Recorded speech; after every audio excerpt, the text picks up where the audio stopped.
Hello friends, আমি অর্পণ। আজকে এই ভিডিওতে আমরা দুটি বিষয় নিয়ে আলোচনা করব। ফার্স্টে যেটা নিয়ে কথা বলবো সেটা হচ্ছে সোহম চক্রবর্তী, আমাদের সবার প্রিয় সোহম দা, যার সময়টা খুব একটা বেশি ভালো যাচ্ছে না। যদি সেইভাবে কম্পেয়ারও করি জিদ্দা দেবদার মতো তো একেবারেই যাচ্ছে না। তার কারণ তার প্রচুর সিনেমা রিলিজ হয়, এমন না যে তার আপডেট পাওয়া যায় না, বাট সেই সিনেমাগুলো কখন রিলিজ হয় কখন উঠে যায় কেউ সেটা জানে না। সোহমদার সিনেমা নিয়ে সেই হাইপটা আর দেখা যায় না, যেটা বহুকাল আগে দেখা যেত। এবং Soham Chakraborty one of the finest actor of our Tollywood film industry, এটা আমি বিশ্বাস করি। সোহমদার অ্যাক্টিং আমার দুর্দান্ত লাগে, দুর্দান্ত লাগে। কিছু কিছু সিনেমা দেখেছি যেগুলো প্রেম আমার বলি, বোঝা না বলি, অমানুষ 2 এর মতো সিনেমা। তার পরবর্তীতে ফ্যামিলি ড্রামাও যদি বলি, আমার আপনজনের মতো সিনেমা ছিল, জানেমান ছিল, ঠিক আছে, বেশ কিছু ভালো। এবং কমেডিতেও সোহমদা জাস্ট ফাটিয়ে অ্যাক্টিং করতে পারে। ছোটোবেলাকার সোহমদার কথা আমি বাদ দিচ্ছি, ঠিক আছে, মাস্টার বিট্টু যখন ছিল সোহমদা, ছোট বউ থেকে শুরু করে আমানত থেকে শুরু করে প্রচুর প্রচুর সিনেমা সোহমদা করেছে। সাকা পোশাকের মতো সিনেমাতেও তিনি অভিনয় করেছে। সো সোহমদার মধ্যে অ্যাক্টিং স্কিল রয়েছে। সোহমদার মাথার উপর সত্যজিৎ রায়ের মতো একজন কিংবদন্তির হাত রয়েছে, আশীর্বাদ রয়েছে। সেই সোহমদা অনেক বড় লেভেলের একজন অভিনেতা, বাট ইন্ডাস্ট্রি তাকে ইউজ করতে ব্যর্থ হয়েছে, এটা মানতে হবে। কিন্তু আজকে যে ভিডিওটা করছি, আজকে জাস্ট কিছুক্ষণ আগে একটা ফার্স্ট লুক পোস্টার বেরিয়েছে সোহমদার। সত্যি কথা বলছি, মাইরি চিনতে পারিনি জাস্ট সোহমদাকে। এটা সোহমদা।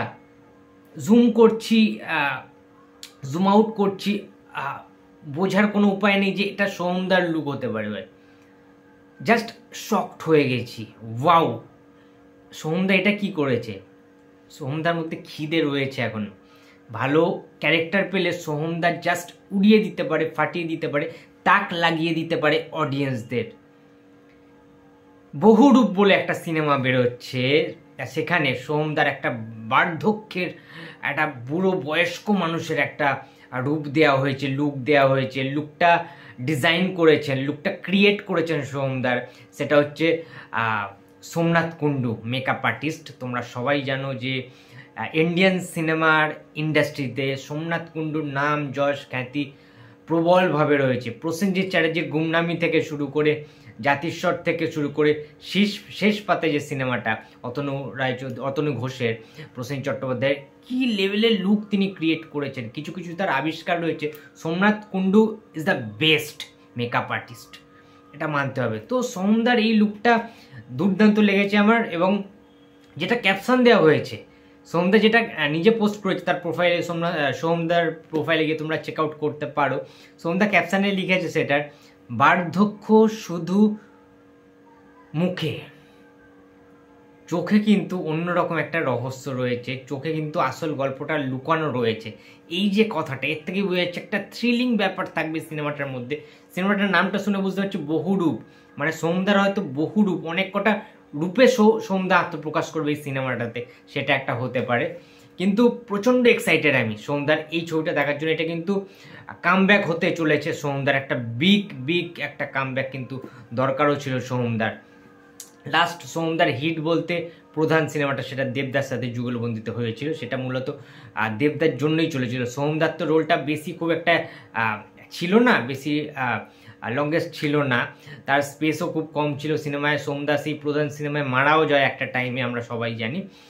ইম্প্যাক্ট ছিল, সোহমদার চরিত্রটা বেশ ভালো ছিল, আমার ভালো লেগেছিল। বাট সোহমদার চরিত্রটা সেকেন্ড লিড ছিল প্রধান ছবিতে, এটা কিন্তু মানতেই হবে। এবং বহুরূপ সিনেমাটা নিয়ে আমি প্রচণ্ড এক্সাইটেড। সোহমদা অলরেডি পোস্ট করে দিয়েছে। সোহমদার এই লুকটা রীতিমতো ভাইরাল হয়ে গেছে, রীতিমতো ভাইরাল। সোশ্যাল মিডিয়ার জুড়ে কিন্তু ঝড় উঠেছে, সবাই কিন্তু মানে অবাক হয়ে গেছে জাস্ট, যে সোহমদার এইটা একটা বিগেস্ট কামব্যাক হতে চলেছে।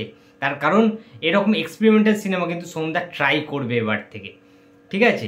তো কন্টেন্ট গুরুত্বপূর্ণ অবশ্যই, একটা থ্রিলিং, সাইকোলজিক্যাল থ্রিলার, সাসপেন্সে ভরা একটা সিনেমা হতে চলেছে, ভালো লাগবে।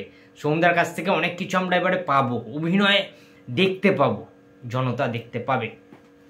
সেকেন্ড যে ভিডিওটা নিয়ে আলোচনা করব সেটা হচ্ছে সুপারস্টার জিদ্দার আপডেট পাওয়া মানে বিশাল ব্যাপার এখন, ঠিক আছে। জিদ্দার তো আপডেট খুব একটা বেশি পাওয়া যায় না, তাই জন্যই জিদ্দার যে ফ্যান্স ক্লাবগুলো রয়েছে সোশ্যাল মিডিয়াতে, যে পেজগুলো রয়েছে, তারা রীতিমতো আন্দোলন শুরু করেছে, রীতিমতো প্রতিবাদ করা শুরু করেছে। জিদ্দাকে ট্যাগ করে, জিদ্দার গ্র্যাজুয়েট এন্টারটেনমেন্ট প্রোডাকশন হাউসকে ট্যাগ করে, সবাইকে ট্যাগ করে তারা শুরু করেছে যে অনেক কিছু তারা টার্মস অ্যান্ড কন্ডিশন দিয়েছে, যে বেশি রিলস পোস্ট করা যাবে না, জিদ্দার পেজ থেকে, প্রোডাকশন হাউস থেকে পোস্ট করো, জিদ্দার পেজ থেকে অনলি ছবি বা যে কোনো আপডেট অফিসিয়াল পেলে পোস্ট করো, সব ঠিক আছে।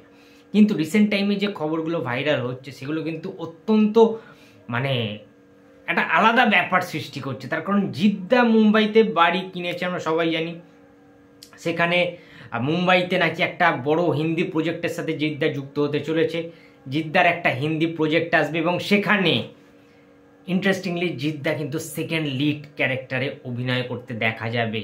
রিসেন্টলি যে খবরগুলো সোশ্যাল মিডিয়াতে ঘুরছে, নিউজ পোর্টালগুলোতে বেরিয়েছে, সেটা কিন্তু অত্যন্ত গুরুত্বপূর্ণ, এক্সক্লুসিভ এটা কিন্তু আপডেট। এবং রিসেন্ট টাইমে কিন্তু বিভিন্ন জায়গায় রীতা বড়ির মানে সাথে দেখা গেছে, এবং জওয়ান এবং স্ত্রী যে রাইটার রয়েছে, স্ক্রিপ্ট রাইটার রয়েছে, তার সাথে কিন্তু জিদ্দার ছবি দেখা গিয়েছে রিসেন্ট টাইমে। সেখান থেকে একটা গুঞ্জন উঠেছে, একটা রিউমার্স উঠেছে সোশ্যাল মিডিয়ায়, যে তাহলে কি একটা হিন্দি বড় প্রজেক্টে জিদ্দা কি কাস্টিং হতে চলেছে, জিদ্দার কি একটা বড় কিছু সুপারস্টারডাম হিন্দিতে জিদ্দার আলোড়ন তৈরি করার মতো কিছু হতে। তার কারণ আমরা সবাই জানি যে জিদ্দার একটা পপুলারিটি হয়ে গেছে হিন্দি বেল্টে।